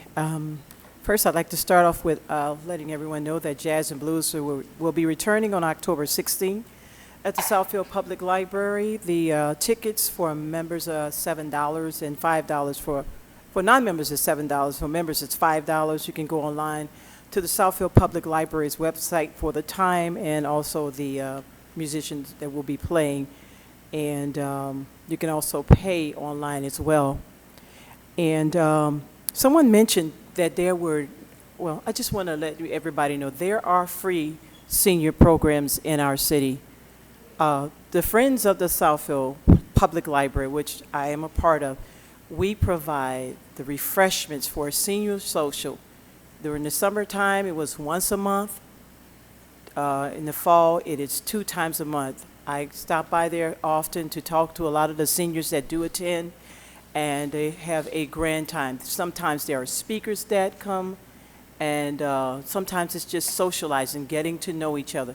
This is a well-attended program, and it's well emphasized in the library's newsletter and also in other online as well. So please share that with others. For those of you that don't know, now you know. Also, there are senior activities that are sponsored by the Parks and Recs.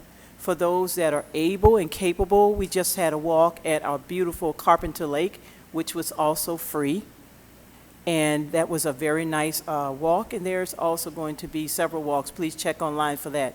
In addition to that, there is a weekly session at the pavilion here for seniors that you can attend as well, which is free. I attended myself, I'm not a senior, and it was DTE that provided all types of information and resources. So we do have quite a few programs, so please spread the word and share with others. We have quite a few programs that are free and minimal cost that people can come out and enjoy and have a good time and actually leave smiling and maybe make a friend or two.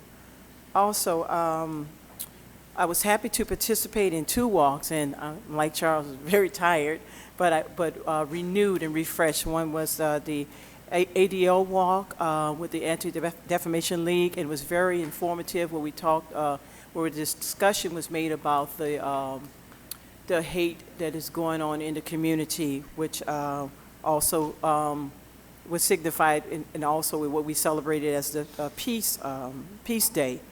And the other walk was the domestic violence walk. It was really fun, and I'm telling you, we have an amazing chief. He was out there walking and on that bullhorn saying, hey, hey, ho, ho, domestic violence has got to go. And I heard during that walk that 2 days in our city, we had no calls for domestic violence, 2 days. And one thing that rang out in my ear was there was a lady that spoke and said how she was dating someone and they showed no signs of domestic violence behavior, and how it took her through a loop in her life and actually changed her life. So, you know, just bringing awareness to that and who you're around and the surroundings, and you never know what people are going through or the effect you have on them with some of the violence in the words and the hate words that you say to, you know, just a part of that people take reference to, which is something that I want to address. I respect everybody that comes before this podium and speak and talk, because not just because it's our job, but because that's the type of person that I am. But I also would appreciate that you all would give us the respect that is due us too. One of the things about listening is people can hear you better when you come with a pleasant attitude, and that's a part of peace. You know, we talk about peace in the world and in the country. Peace begins right here on our home front and our front door, and it starts with your heart and mind. So where you have an issue, and we do empathize with you, but there's a level of respect that has to take place on both sides for that to happen, for anybody to get through to anyone. There's a saying that says you win more people with honey, with fly. I'll pass on it, but basically, it's the honey that goes other than the other stuff. Thank you. Somebody else will finish it. I'm just a little bit upset about that. So anyway, okay. Regarding the Fire Chiefs Ops 101, that was amazing. I am humbled by what the experience we had. It was very, very nice. It was very, very challenging. It was very, very scary. There was one point where we went through a part where it was completely dark. We could not see anything. And the great thing about that was there was fake smoke, fake fire, and fake situation. Had it been a real situation, I myself would have panicked and I would have ran, because I know that is not my gift, that is not my skill, and that is not for me. The greatest thing that I learned from that was I knew that there was someone in front of me, and that was my colleague Charles Hicks. It didn't matter what he looked like. It didn't matter what he thought. It didn't matter what he believed. All I knew was I had someone in front of me that if I saw him, I trusted him and I followed him, and we worked as a team. That's the greatest takeaway that I took from that when the stuff hits the fan and it all comes down, you have to work with people as a team to get things done. The utmost respect goes to the Southfield Fire Department, to the chief, and all those men and women that take those runs. And we had a breakfast where we talked to some of them. And one of the things they said was some of the problems is not just the runs all the time, but getting to them. So this is to the residents out there. When you hear the slightest sound of a siren, please move out of the way. Don't try to pass them, because they said some of you all try to do that. please stop and acknowledge them and move out of the way so they can get to their mission of saving someone's life. It could be yours, it could be your relative or your friend. So let's just really, if you care, appreciate about them, just think about that when you're out there driving. And also when you're on your cell phones not paying attention to what happens. I mean, that is very, very crucial. And October the 6th through the 12th is Fire Safety Month. And I would recommend that you either just say thank you to a fire person, send a letter, send a card. And also for parents, teach your children the importance of fire safety right at home. It's so important, and it really does matter. And I know I'm long-winded about this, but when I'm in my garden, I hear that siren go off so many times, and we are one of the highest rating places. Did you say 1,700? 1,700 runs. That's a lot. So if we could just kind of pay attention and watch out for some of the things that we're doing and maybe kind of prevent some of those things from happening. And like I said, hats off to everyone, the chief and all, and thank you so much for that. I'm grateful that I live in this city where the city services are excellent, and I'm grateful for the people and also in the police department that provide that service for us. Thank you, and thank you to the city. And we continue to pray for peace, but remember, it begins here at home first. Thank you. Councilman Brightwell? Well, I want to hitchhike on the fact that I went through the Fire 101 basic about 4 or 5 years ago, and it is still a part of my very good memory. I recall applying a tourniquet to a dummy, and also I recall using the jaws of life, tearing up a car, a model old beat-up car, and I recall, putting out a fire that was on the ground, and they told me how, well, matter of fact, I got a good pat on the back that I put the fire out. So, but that was an eye-opener to me and all my other colleagues who attended that session several years ago. And I'm glad to hear we have some of our newer council members. They can recognize what our public servants have to go to. And it was so good, I would be at home sitting watching Chicago Fire, and I could tell my family members what they were doing, because I did something similar through the simulation that we had to deal with. So it is a wonderful program. I'm glad that our department, also Oakway, participating in that. So my typical thing I do is talk about veterans, but I just wanted to just let everybody know that our firefighters are, well, I guess it's a young man game. Basically to the extent we are hiring younger people, younger firemen, and we hope to always keep the pipeline full with some eager younger people and younger men and women. With respect to veterans, I have a couple of veterans items. And veterans are kind of universal in Michigan, and so when I mentioned Oakland County, Wayne County, but pass this info on because veterans are everywhere. There are about 17 million veterans in the United States, and they're scattered all over the place. But the Wayne County Treasurer will be hosting a Veterans Resource Fair November 21, that's of this year, from 10 to 2 p.m. And that's a resource fair that is very extensive to anything that a veteran might need, from education, info, medical. So please attend that or sign up for it. You can call the Wayne County Treasurer's Office at 313-224-5990. Another item is that on December the 7th, there will be a female veterans stand-down. And at these stand-downs, they give the opportunity for veterans to have pretty much all their needs addressed, and or giving them information of how to obtain satisfaction, whether that be education, medical, burial rights, financial assistance. So stand down pretty much indicate you will be pretty much, your needs will be taken care of. And that will be held in Dearborn Heights on December the 7th.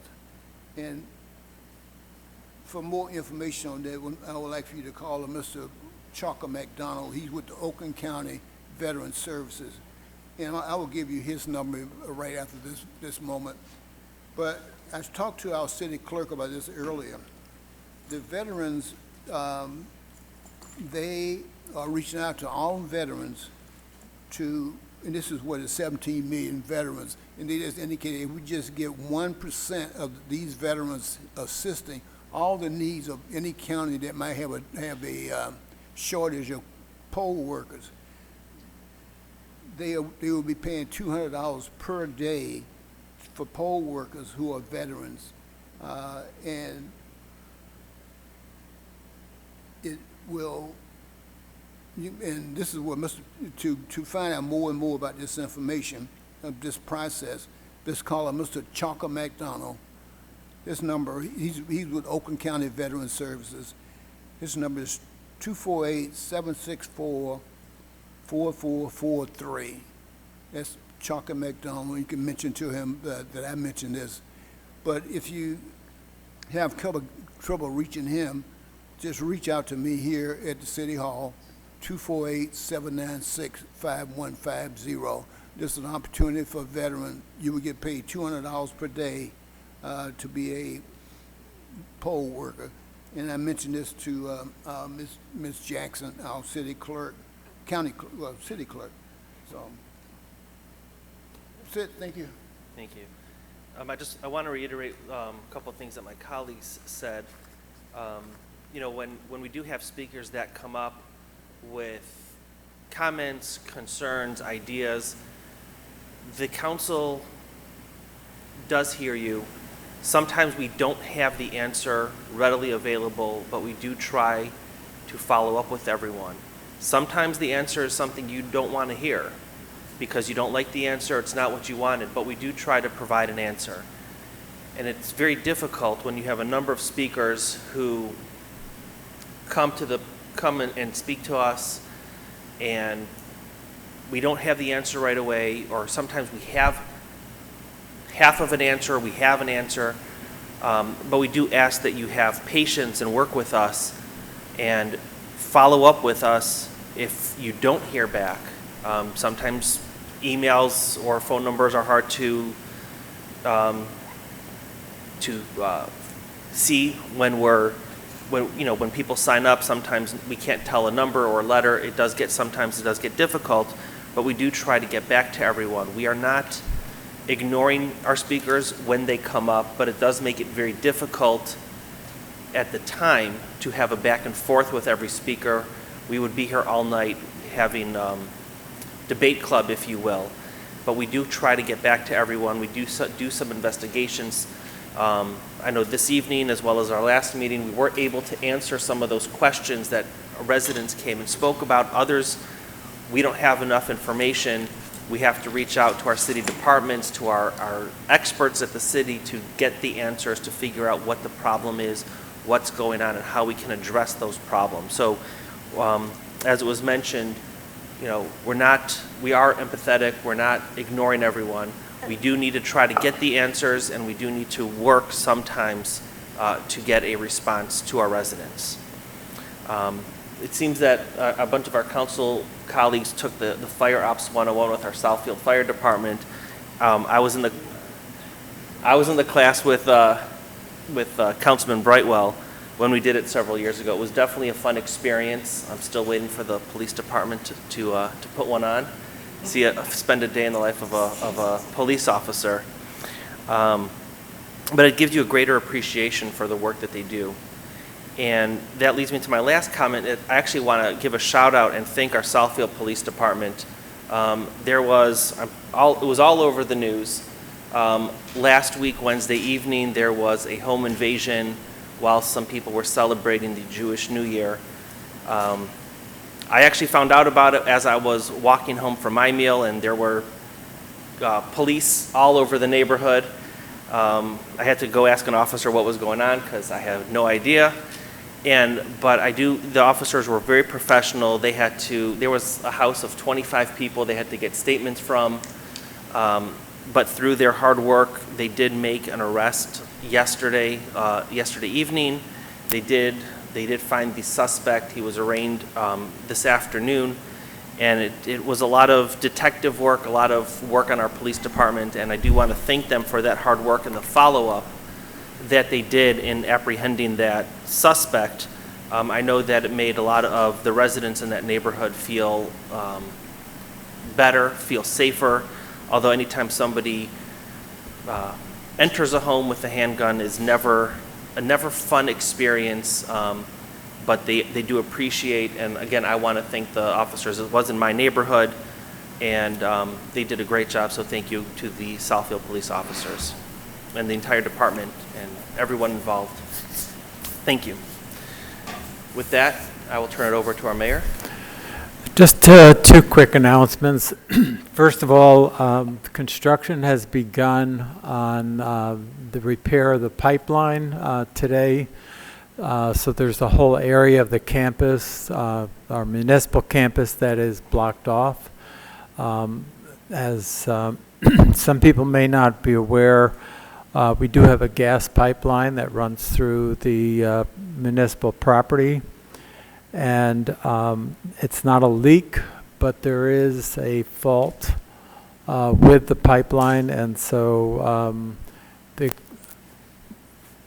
stay away from the area. I don't think it'll be too long before this situation is corrected. The other thing I wanted to mention is that several people have asked me about this.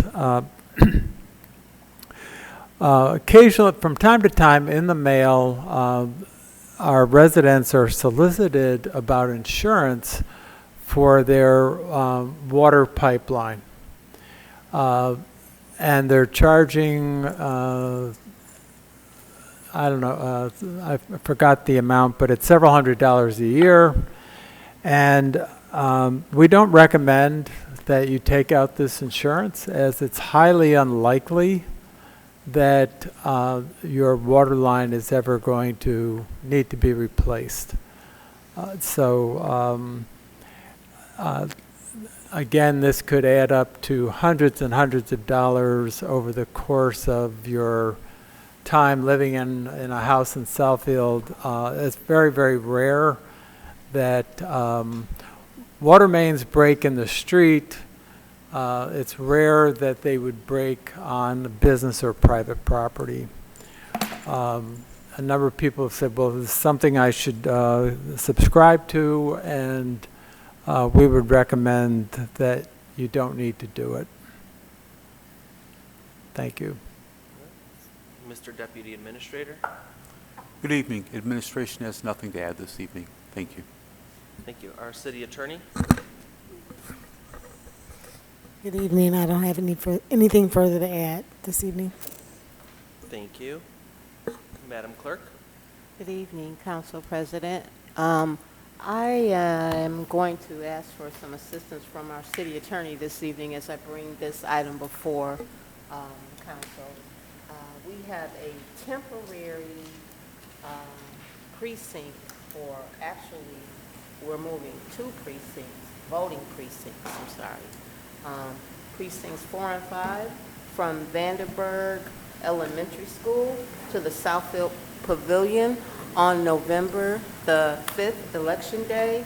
Vanderburg School and those people that cast votes at that location on regular Election Day is close to 12 miles between Southfield and Greenfield roads. And so the pavilion will be a convenient place, as that location is not available to us for the November election. So I just wanted to ask our city attorney how to bring this matter forward. Okay, can everyone hear me okay? Okay, so we did research this with the clerk's office as under the Michigan election law. section, let's see, this is 662, and it talks about the legislative body providing polling places and sites.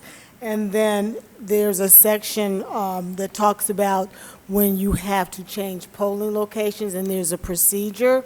So this is something that happens on a regular basis. In this particular situation, Vandenberg is closed, so this is a site that is what they say in the law, that is destroyed or rendered inaccessible or unusable as a polling place. Usually when we know that we're going to change something, a polling site, you can do it no less than 60 days before election. In this situation, Vandenberg is closed, and the clerk's office does not have a permanent place, for future elections, like for 2025. So by bringing it to City Hall, that's a temporary move, and under the statute, it says for temporary changes made to a polling place, no later than 21 days before election for a polling place. Right now, we have 28 days. We need the legislative body being council to approve it. And then in addition to that, of course, there are notice requirements that the clerk's office will have to abide by also, as far as the signs and the registration cards. But what she needs tonight is for council to approve this temporary location of precincts 4 and 5 to City Hall, because that location at Vandenberg is no longer accessible and will no longer be able to be used. And then when they do have a permanent polling location, they will have to come back, meaning the clerk, to get council's approval for the permanent location, and they need to do that 60 days before the election. And we're sending letters to every resident in that precinct. We're Right, also so- we're gonna put stuff on our website, and Right. maybe even, I don't know, if we can talk to the school district about putting signs up on the building on election day as well, just to make sure we get all the information out. Right. Yeah, we'll figure that out, but, Councilman Bates, question? Yes, question. How many other schools are going to be closed in November? I mean, I feel terrible this is happening in a presidential year, and, I know, well, how many other schools are closed that we usually utilize? Stevenson School on, it's on Losser, between 11 and 12 Mile, and those voters will be casting their ballots at Bernie Middle School, as they did in the August election. And as far as closed schools, that would be the only other one. The other voters at Bernie are is the Adler regular open? voters Adler's from open? Bernie. You're asking about Adler Elementary? It's open. I'm sorry, Adler Elementary as well. You're correct, Council Pro Tem Banks. Those voters will be casting their ballots here at the Southfield Pavilion. Yes, Councilman Hicks, are you? Well, during the primary, Adler hadn't been reopened. Now that they're reopened, are they, well, I guess I Yes. ask you, is because of timing that we can't use Adler? Because the school is actually open. They're open now, but it was just recently, like within the last, I want to say, 2 weeks. And so we had to move forward with making a change and notifying our residents where they would be voting. Gotcha. Thank you. You're welcome. And I guess to the city clerk, I'd like to suggest that maybe we can work with our DPW department. It might be a good idea to put signs up within, the Change. next few weeks at these locations that, voting will not be held at this location. It will be moved to City Hall. Try to give the voters as much time to see that sign, because this is a really big election year, and I just feel bad that we've got 3 schools that are going to be closed, and at least no one can say, well, we didn't know, if we have a sign up there. And I would think, like I said, because we have a sign shop, they should be able to construct something to help and assist the department in this. Yes, I'm- well if I- taken and noted. And if I may, Council President, it does say in the statute, in addition to the notice required to each registered elector under the subdivision, the appropriate, the clerk, the appropriate clerk must post a sign indicating the new polling place location at the location of the former polling place, as you stated. So there, by law, there has to be signs put there. Yeah. And so. Councilman Hicks? So, education question for me. Is there any guidelines or limits on how many polling sites can appear at a site? Well, of course, the state does mandate certain guidelines, ADA guidelines, Well, I guess traffic flow I'm sorry, I don't mean to cut you guidelines, off. My specific question is with proximity. the pavilion having 6, is that an issue? Yes, there is a number of precinct voters that can be all placed in the same facility, and I'll have to get that number for you. Because with you enlightening me about Adler, because isn't this the place where Adler was relocated to? Yeah. So you have the 2 that was already at City Hall, plus Adler's 2, and this 4 and 5, that would make it 6 here. Vanderburg's, too. Yes. Okay. We're going to have all 3 sides in use. So that's what, before, if we were to proceed with a motion, will we be out of order? I'm sorry, Councilman Hicks, I couldn't hear you. I'm sorry, so what I'm saying is that if we have 6 polling sites here, what's being proposed is having 4 and 5 moved to the pavilion. So Yes. before we acted on that, I wanted to be clear on what our limitations may be. Well, we have basically looked at the location of the pavilion, and because it's a 4-sided structure, and we're only going to be using 3, we have room for each 2 precincts to have space for lines if they may form on Election Day, and they probably will form. Hopefully they're not horrendous lines, because we have early voting, and we're going to be promoting that at in great measures as well. So hopefully everything that has come together, the increase in absentee balloting, the increase in eligible days to cast your ballot, should alleviate some of those concerns. And I'm not saying that there won't be a busy election day, but I am here to implore our residents who are absentee voters, get those ballots in. Turn them in, just don't hold them. Let's try to make it as efficient as we can. And, you know, we've made a lot of strides in this state to offer voters several opportunities to cast a ballot. It's no more just one-day thing. So, thank you for asking that question, though. What we do anticipate the pavilion will provide us enough space for the voters that we're going to have. Thank you. Councilman Brightwell?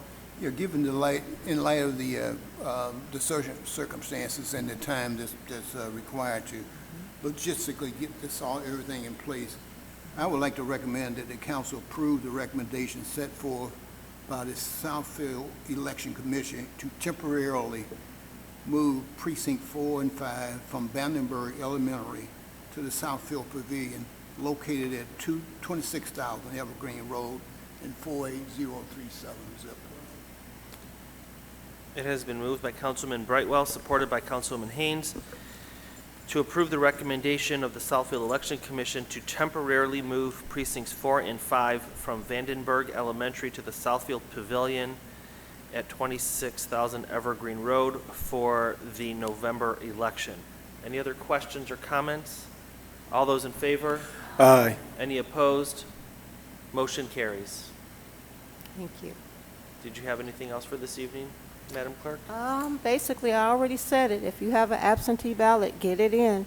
you can come to City Hall and obtain one at this point and put it in the box if that's what you want to do, all in one fell swoop. It's time. Early voting begins October the 26th through November the 3rd. You can vote in person as well. So if you feel most comfortable casting your ballot, and I've had people call to say that's what their inclination is, bring it into City Hall during early voting and cast it through the machine. So looking forward to an efficient and successful election day. Thank you. Thank you. Yeah, for early voting. No. All right, Mr. Building Official, do you have anything for this evening? I have nothing to add at this time, thank you. All right, is there anything else to?